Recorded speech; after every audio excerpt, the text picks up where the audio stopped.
And allow your eyes to close.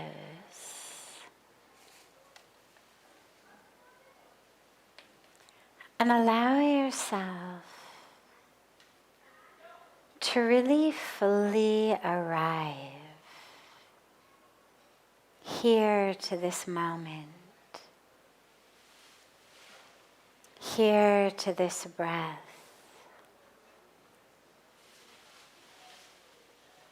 Your body is here,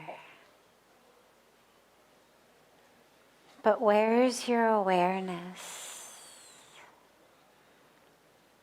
Where is your attention? Where is your focus?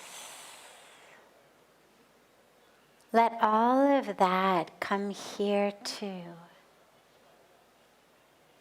right into this very moment, right into this very breath.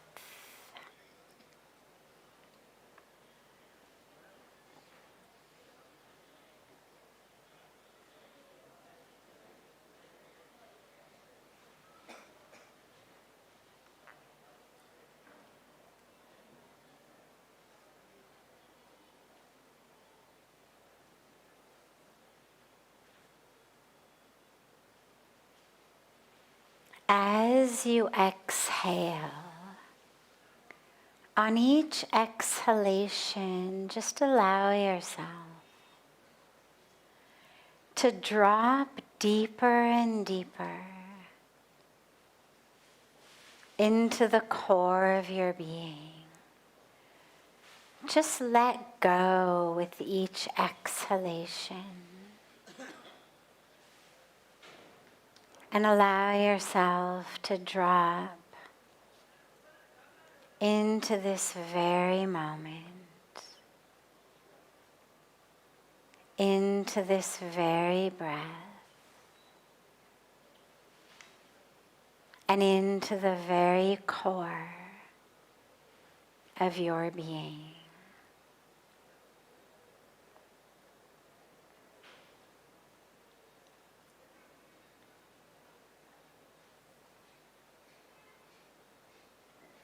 There's so much that keeps us living on this superficial level of identities and personalities and desires and histories and all of the different ways we identify ourselves. And so as you exhale, just allow yourself to let it go. Just let go of the false identities. Let go of the roles that you play. Let go of the masks that you wear.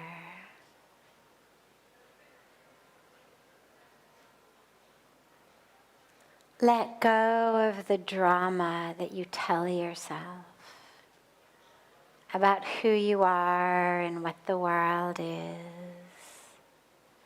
Just breathe it all out and allow yourself to sink deeper and deeper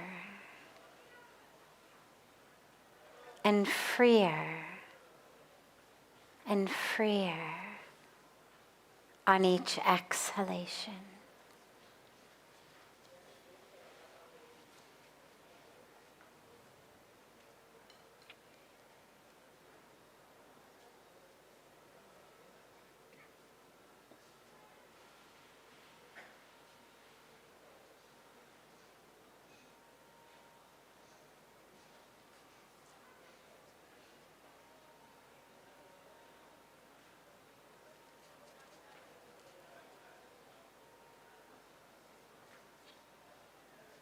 And notice as you sink deeper and deeper into the core of the self, how that inner experience of awareness just keeps expanding and expanding. The more you let go of, and the deeper you drop, the more expansive and more spacious it is. Allow yourself to just expand into that infinite spaciousness.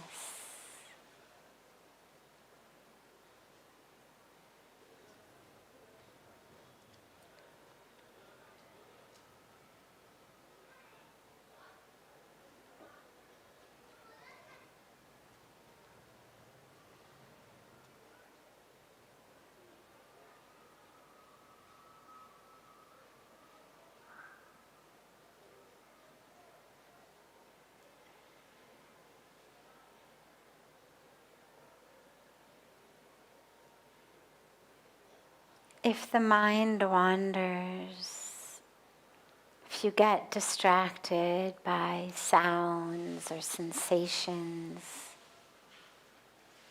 or thoughts in the mind, don't worry. Just gently and lovingly bring the awareness back to the breath and back to this moment. As you allow yourself with each breath to sink deeper and deeper into the very core of your being.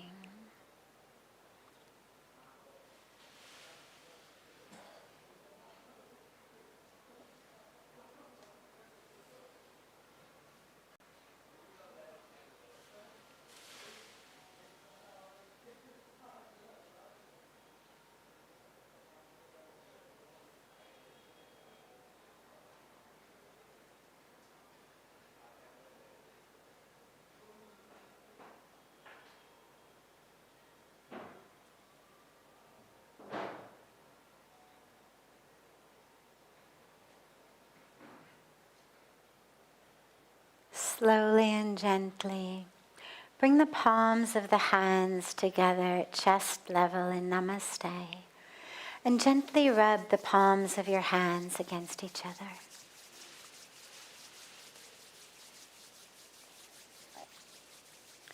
And press those palms of the hands into your closed eyes.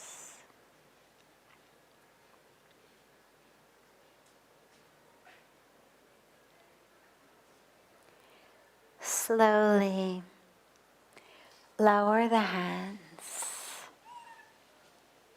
and open the eyes. Welcome to Satsang.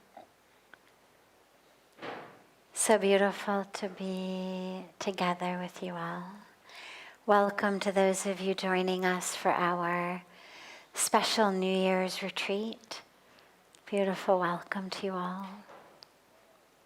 And we start, as always, with a question that's come from our family joining us online through this great gift of technology. And then we'll open it up to any questions that anyone here has.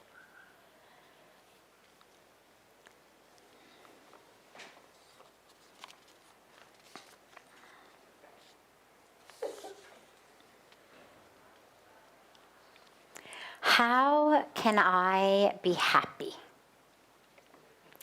Asked by Barbara on Instagram. So,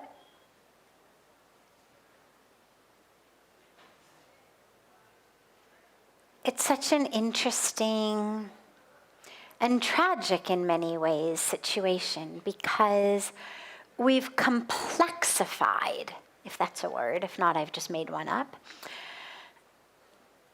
something that is so basic, so fundamental, and we've made it seem like something very, very, very difficult to attain.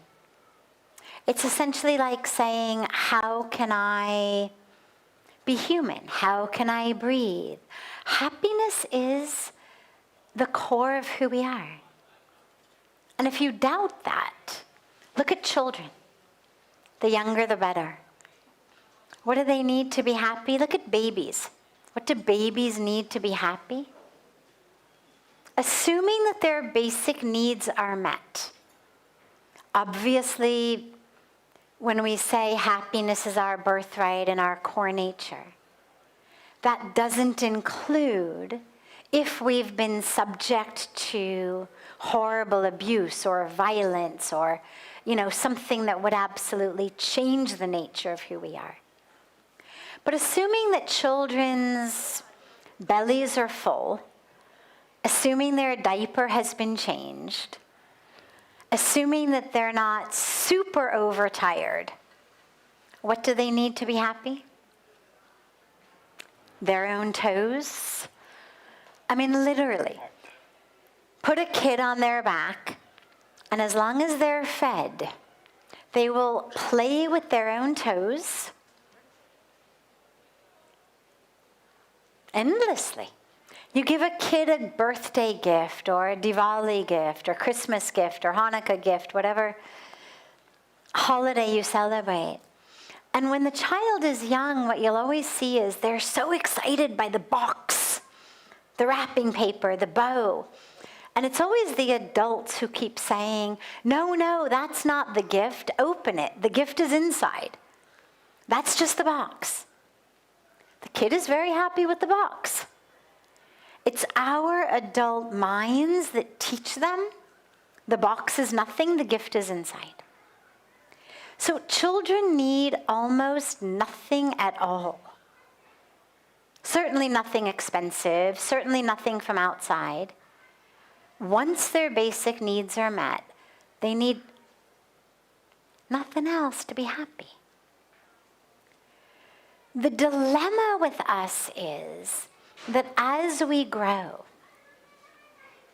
we get socialized and we get indoctrinated and we get educated. And I'm purposely putting these in those funny quotation marks because that which we consider socialization or culturalization or education is that which in so many cases pulls us away from our very core, truest self.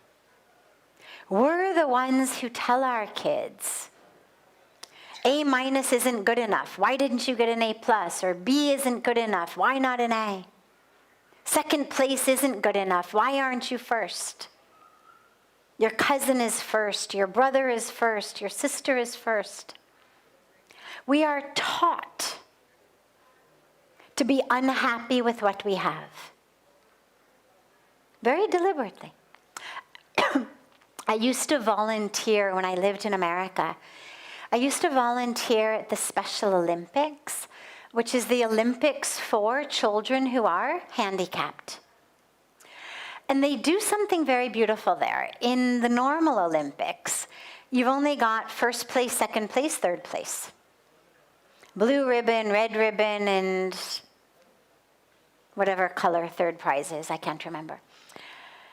At the Special Olympics, though, because they're children, and especially because they are special needs children, everyone gets a ribbon. So if you've got 8, 9 kids competing, you still have first place is blue and second place is red, but you're going to go all the way down to like pink and turquoise, and so that every child gets a ribbon. And what you would see was these kids would be trading.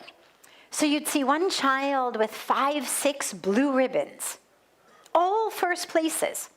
And they're trading them for like turquoise and pink and magenta and, 9th place and 7th place. Because who would want all blue, right? I mean, if you can have magenta and pink and turquoise, why would you want only blue? And what it shows is that when you've got kids who are what at the time prior to a lot of political correctness and new ways of vocabulary, children who used to be referred to as retarded. We would consider them mentally handicapped.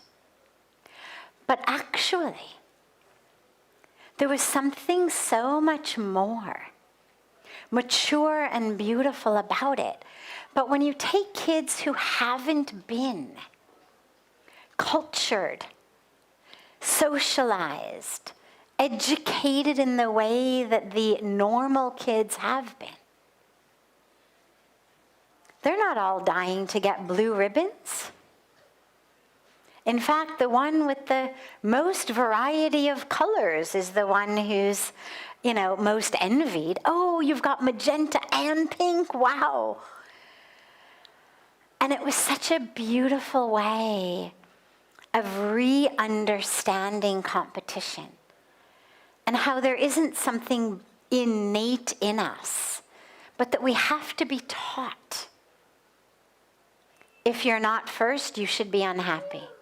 We learn that getting the red ribbon is not good enough, or getting the turquoise ribbon is not good enough. And for kids who don't learn so well, magenta ribbon is great, turquoise ribbon is great. So our happiness gets literally educated out of us, socialized out of us, cultured out of us. We're taught directly and also indirectly, as we see the way our parents are. Oh God, that other person got the raise, I should have gotten it, I'm miserable. So we learn, oh, okay, this is the kind of thing to get miserable about. We learn what to be happy about and what to be miserable about. We learn what it should be enough and how nothing's ever enough. And what's so interesting is if you ask people, and this is universally true across cultures, across religions, across socioeconomic statuses, that once, like children, like babies need to be fed, they need their diaper changed, as adults, once our basic needs are met, so once we are above poverty to such an extent that we are not worried about where's our next meal going to come from. We're not worried about where are we going to sleep tonight. Or we're not worried about a roof that leaks and it's the rainy season and we don't have money to fix it. We're not worried about how to pay for medicine if someone gets sick. Once you're just above that basic level, across the board, the stuff that brings us happiness has nothing to do with money. People with more money are not more happy. Again, once you're out of abject poverty, sleeping on the streets takes away your happiness. But once you are out of that, more does not equal happier. Science has shown this over and over again cross-culturally. That which makes us happy is meaning and connection. Our lives should feel meaningful. At the end of the day, when we go to sleep, there should have been some reason why we got up in the morning. If there was no reason that you got out of bed that day, by the time you go to sleep, chances are you're not going to be very happy. If you have enough days like that in a row, if life loses its meaning. And if you're not connected at the core to the divine, whatever that means to you, it doesn't matter what your religion is, but connected to source, connected to that divine energy, connected to yourself, connected to others. That's where happiness comes from. If you say to people, what were the most happy moments in your life? They're all moments of connection, or they're moments of some kind of deep meaning. I was helping someone. I was able to do something nice for someone else. I did some seva that benefited others, that purified me, benefited others. I made a new friend. I gave someone an ear to listen to them. I gave someone a shoulder to cry on. I fed someone. Whatever it might be. I listened to beautiful music. I created beautiful music. I created art. I enjoyed art. Because these things have deep meaning. Beautiful music, beautiful art, beautiful literature. These are ways of connecting to our sisters and brothers across the world, to that very beauty of existence. The divine is in all of that. So those are the things that make us happy. So Barbara, the best way to be happy is to stop the indoctrination that says that you don't have enough to be happy. To stop the indoctrination that says that you need something else to be happy. And to allow yourself to go simple. Focus on really what matters. Can you find happiness in every moment? Watch a flower blossom. Watch a bird fly. Smile at the child sitting in the stroller behind you in line at the supermarket. Buy a cup of coffee for the person in front of you or behind you in line at the coffee shop. Just little things. Reconnect. Get up before the sunrise and watch the sun come up. Connect to the universe. Connect to others. Use your time, your talent, whatever you've got, to serve, to help, to connect. It'll make all the difference in the world. You know, the Constitution of the United States says that each person is entitled to their rights of life, liberty, it's freedom, and the pursuit of happiness. And while that sounds really great, I actually think it is one of the greatest forces of harm in the Western world, but that has now infiltrated into the Eastern world as well. The idea, because everybody has to learn this in school, life, liberty, the pursuit of happiness, like that is my right. I shall pursue happiness. And what that teaches us from a very young age is happiness is something to be pursued. Go out there and find it. Grab it, get it, chase it down. Which means, of course, by definition, you don't already have it. It isn't here. If I've got to pursue something, by definition, it means it is not here. And I think that having that language in our cells almost from a young age is actually a huge part of the undoing of the mental health of America. But of course, as we know, that which happens in America impacts all over the world, especially now with media and social media.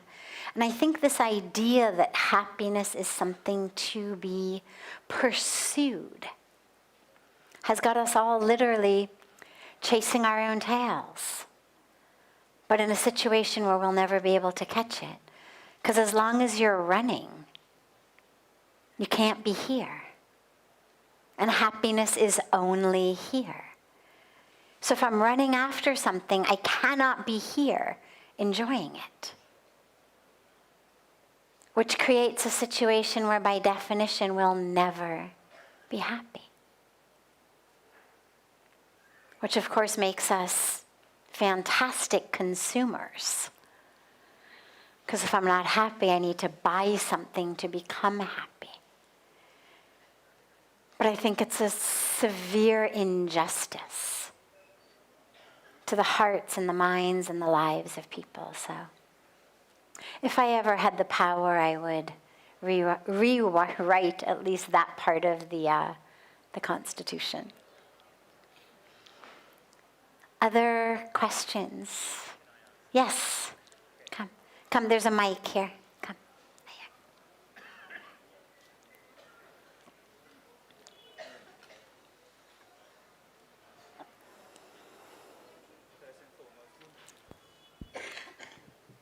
First and foremost, I was just hearing what you were saying about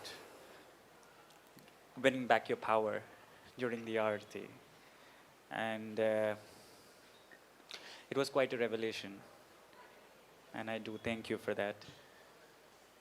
And as you were talking about happiness, Sadhviji, I was just writing my thoughts. I was just collating it. And it's going to be like a monologue, but... Well, can you get us to the, just because we have kind of limited time and I want to get as many questions, if you can give us, rather than the whole monologue, just the question. Yeah, just the question part would be fantastic. It's just that I'm right now too emotionally weak right now. 3 days back, my partner just broke up with me. And I was given like no opportunity to make it work. And there are times where everything we did was through highs or lows were like together. It was always a two-way street. During the breaking up, I felt like I got no opportunity to make it work. It was a one-way street kind of a decision. And right now, I am completely lost. I really don't know what do I do. Yeah. I'm so sorry. Okay. Yeah. Getting broken up with, especially without any opportunity to do anything to fix it, is not just painful, but it can even be deeply traumatic. And I'm so sorry that that's something that you've gone through. I'm very glad that you're now here. Although if I had a magic wand and we could rewind history, I would undo that for you. But given that we can't, the fact that you're here is really beautiful and I think is the best place for you to be in. Times like this, whether you lose someone because they break up with you, or you lose someone in death, tragically frequently also with no opportunity to do something about it. A car accident, a sudden heart attack, an aneurysm in the brain. I mean, so many things happen so suddenly. You were having breakfast together, the next thing you know, they're gone. So regardless of whether that loss has happened because the person knowingly, deliberately broke it off with you, especially in such a cruel-hearted way of not even giving you an opportunity to fix things, after all of that time of connection and love and partnership, there's really only one thing to do in these circumstances, which is to grieve. You can't just pretend it didn't happen. You can't just erase it. You go through a grieving process, much as you would if the person had died. There's anger, there's pain, there's disbelief. There's all kinds of processes, there's stages of grief that we talk about. What I have found is that rather than always being quite so neatly defined as stage 1, stage 2, stage 3, they tend to kind of move more like waves in the ocean. There's anger, then there's pain, then there's even like laughter and joy because you'll think of that person, remember something, you'll smile, you'll fill with joy, then you'll remember that they're gone. The pain resurfaces or the anger resurfaces. All of these will be there.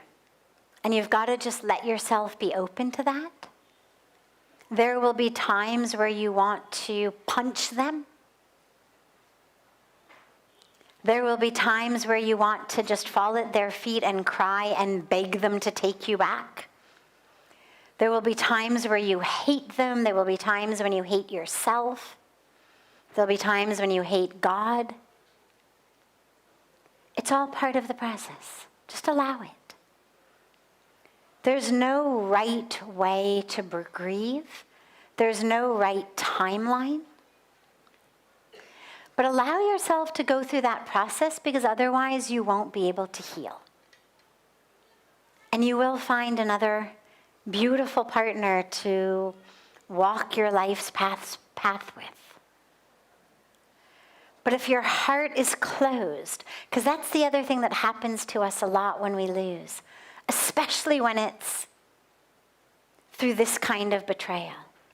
Someone dies, at least we understand they didn't do it deliberately. We may be angry, but we don't necessarily feel betrayed. We're more angry at the universe. But when someone breaks it off with us like this, no warning, no reason, no opportunity to fix it, it can lead us to closing our hearts, to feeling like I can't trust because I'm going to be hurt. And that's the worst thing you can do to yourself. But in order to allow your heart to be open, you have to go through the grieving process. So if you feel like bashing them, allow the thought. Don't actually do it, obviously, but allow the thought. It's okay. It's normal, it's natural. But isn't it wrong? I'm sorry? Isn't it wrong? Is it wrong?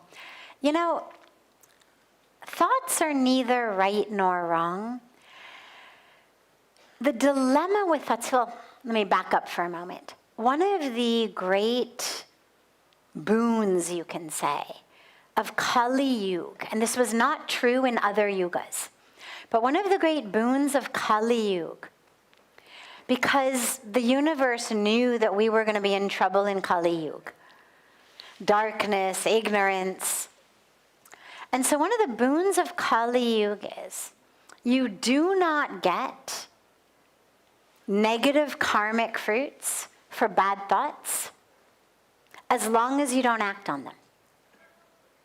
But you do get good karmic fruits for positive thoughts, even if you don't act on them. So we've been given kind of a little bit of a karmic handicap. You know, if you golf, you get a little handicap, means you get extra points. You get to, start a little bit ahead. So the universe is kind of helping us out a little bit here. Negative thoughts don't lead to bad karmic fruits unless you act on them. The problem is most of us tend to act on our thoughts, which is why you've got to be really careful. And also thoughts end up, polluting your own mind. If you think angry thoughts, it hurts inside. But sometimes just having a visual image of, throwing a whole bunch of eggs or tomatoes on them can give you just a little bit of satisfaction. That's just kind of enough for the moment, and you're able to now let go and move on. So don't feel badly if you have thoughts like that. Again, it's normal, it's natural. But then ask yourself, if someone behaves like that, which clearly shows no compassion, no caring, no trustworthiness, no emotional intelligence, no spiritual intelligence, why am I going to let my self-identity be defined by someone who has just proven to me they have no emotional intelligence, they have no trustworthiness, Why would I take their impression? Right? I mean, they've just shown themselves to be what they are, which is not someone you want to trust, not someone able to be present in the moment, not someone who cares about connection, not someone with their values or their ethics or their priorities in the right place. Just because that person doesn't want to be with you, why would you take that impression and feel miserable about yourself? Right? I'm hurting right now. I'm sorry? I'm hurting right now. You're working on it. I'm hurting. You're hurting. Of course you're hurting. Of course you're hurting. And that's going to just take time. It's just going to take time. Unfortunately, there is not a Band-Aid for that. I wish there were. There isn't. Other than just time, and allow yourself to stay in love in general. So take that love in you, and I don't mean go out and find another partner right away, but use that love with others. So do some beautiful seva. Feed hungry people. Work with poor people. Work with children. Plant trees. Do something that enables that love in your heart to be expressed with those who will not hurt you. Spend time in meditation, spend time in prayer, spend time in puja. If you've got a spiritual connection, do japa. Allow that love to continue to blossom. But just allow it to be focused now in other places. Do as much as you can to connect with others in love. How many people can you feed? How many people can you smile at? How many trees can you plant? How much good work can you do that puts smiles on people's faces? Whatever it may be. Little things. But just something that allows the love in your heart to keep blossoming. Create art, create music, create poetry. However it flows through you. But use that energy in you right now to create. And when it hurts, just accept it. We know scientifically that a broken heart literally is processed in the brain and in the body the same way that a broken bone is. So when you say it hurts, it literally hurts. And anybody who says to you, oh, get over it, is like saying to somebody who fell out of a tree and broke their arm, oh, just get over it. You don't need the cast, just pick up that suitcase. Of course you can. Well, no, you can't. Your arm is broken. It hurts. And a broken heart, literally, is processed the same way.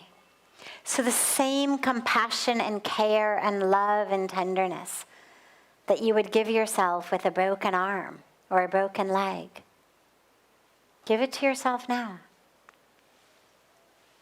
Yeah. Of course, wonderful. I'm glad you're here. Yes. What is your name, by the way? My name is Siddesh. I'm sorry? Siddesh. Satish. Siddesh. Wonderful.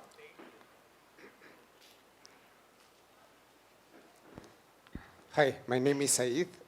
My question is, before I come to India, I believe that karma is only negative sense. You make something bad you have in return. But when I come here, I start to speak with Indian persons and told me about the good sense of karma. My question is, what means karma in the real life, in the material world? How can I apply the karma means? Beautiful. Where are you from? Mexico. Wonderful. Welcome. Thank So karma literally means action. That's actually what the word means, action. Karma means action. The law of karma is a scientific law. If I plant an apple seed, what am I going to get? Apple tree. If I plant an apple seed, I'm not going to get an orange tree. In the same way, the law of karma says, whatever you do, it's a seed. And that seed will grow and that seed will blossom. And whatever the fruit of that tree is, you're the one who has to eat it. It's a tree you have planted in your life. And so whatever it bears fruit, that's what you have in your life. So you want to have apples, plant apple seeds. You want oranges, plant orange seeds. Means you want love, caring, sharing, compassion, tenderness. Plant those seeds. Whatever seeds you plant, they're going to bear that fruit.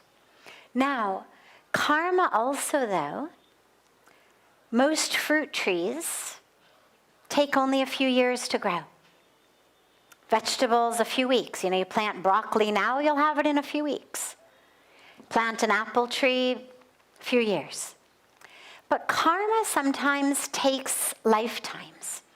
So sometimes the fruit that we're getting now is because of seeds that we planted in a past life. And that's why sometimes you get things that don't necessarily make any sense whatsoever. Those are the times where the seeds may have been planted in a past life. But there's another aspect of karma also, which is, I believe that it goes not only backwards, as in today is the effect of the cause that was before, but I think sometimes it also goes forward. Sometimes there are things that happen that may not have a karmic seed from the past, but that which is happening is sort of a seed that the universe has planted because of that which needs to grow for the future. And I think about things like that when I think of massive tragedies. Lots and lots and lots of people losing their lives in some natural disaster, for example. Rather than thinking of it in a way that all of them had done something similar that created a situation where together they were going to die in this way, I think about it sometimes as the universe teaching us. A lot of the disasters that are happening these days due to climate change, for example. The floods, the avalanches, the tsunamis, all of the earthquakes, all of the natural disasters that we're seeing. I don't necessarily believe that all of those who are losing their lives due to it are losing their life because of something collectively that they might have done, but rather that on some kind of soul cosmic level, their souls agreed to come together to teach the rest of us a lesson. And that only when you lose lots and lots of people at once does it become front page news and a big thing, and then people sit up and pay attention. So most of the time, almost all of the time you think about karma, it's something from the past. But just to give you the fullness of how I think about it, I think every once in a while there's something that doesn't necessarily have an explanation in the past, but the explanation rather is in the future. And that today is the seed for that future. But yeah, so it's neither about good or bad, interestingly. It's not about rewards and punishments. It's simply about you getting those fruits of what you've planted. But the last and very interesting and important piece is that unlike other natural laws that are just laws of the universe, this one actually has your best interest at heart. Ultimately, the end goal of the law of karma is that you should recognize the truth of who you are. That's the goal. The goal of gravity, right? Gravitational pull just brings us together magnetically. That's the goal. But the goal of the law of karma is actually not about just some magnetic pull. But the goal of karma is that you recognize who you are, that you wake up, that you have an experience of knowing who you are as the divine.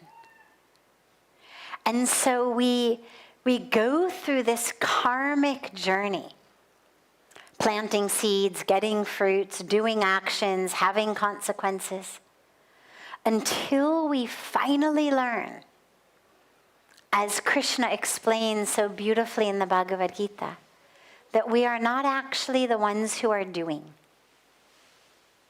We're not the role. We are the one playing the role. We are the instrument in God's hands.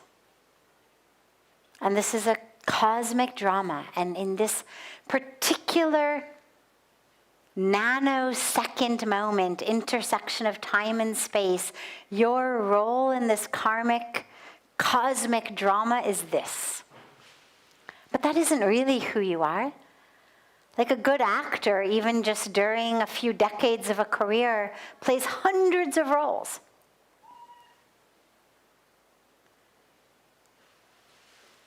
This soul, as it takes birth, plays so many different roles until we finally wake up and realize, oh my God, I'm not the role. And that's the ultimate goal. So rather than thinking about getting good karma rather than bad karma, ultimately it's all something you're going to have to eat. The ultimate goal is to be free from the fruits entirely, free from this whole cycle of gardening entirely, which only happens when we realize it's all in God's hands. I'm an instrument in this nano moment, playing this role. But I'm not really the doer. It's just that doing is happening through me. But it's all God. And so we surrender. And in that surrendering, we wake up to the experience of who we really are. And that's what it's really about. Beautiful. Have a beautiful rest of your evening, everyone. A beautiful day and morning to our family joining us online. And again, a welcome to all of those of you joining us for the New Year's retreat. If you're not part of the retreat and you would like to join, stay back and talk to Preeti afterwards, and she will help you get registered. It's a beautiful few days of yoga, meditation, so many different activities, and of course our yagnas and satsang and arti, and beautiful, beautiful few days of New Year's, no charge. And whatever pieces of it you are able to come to, you're more than welcome. So there's a schedule hanging up in the reception office right here, and Preeti ji can also help you get registered for it. And I look so forward to seeing you all again tomorrow. So much love to you all.